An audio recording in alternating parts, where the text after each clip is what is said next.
நடிகர் விஜய்க்கு 1.5 கோடி ரூபாய் அபராதம் செலுத்தும்படி பிறப்பித்த உத்தரவில் தவறு ஏதும் இல்லை என்று வருமான வரித்துறை தரப்பில் சென்னை உயர்நீதிமன்றத்தில் வாதிடப்பட்டது. 2015ஆம் ஆண்டு விஜய் வீட்டில் நடத்திய சோதனையின் போது கைப்பற்றிய ஆவணங்களை வருமான வரித்துறை அதிகாரிகள் மதிப்பீடு செய்தனர். அப்போது புலிப்படத்தில் நடிப்பதற்கு 15 கோடி ரூபாய் பெற்றதை வரி கணக்கில் காட்டாமல் அவர் மறைத்ததாக கூறி அபராதம் விதித்தனர். இதற்கு எதிராக விஜய் தொடர்ந்த வழக்கை விசாரித்த உயர்நீதிமன்றம் அபராத தொகைக்கு இடைக்கால தடை விதித்தது.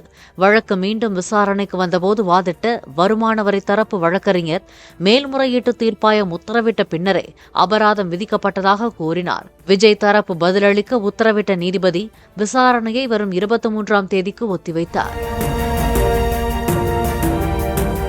பிளே ஸ்டோர் மற்றும் ஆப் ஸ்டோரில் இருந்து பாலிமர் செயலியை QR கோடு மூலம் பதிவிறக்கம் செய்யுங்கள். செய்திகளை உடனுக்குடன் பெறுங்கள்.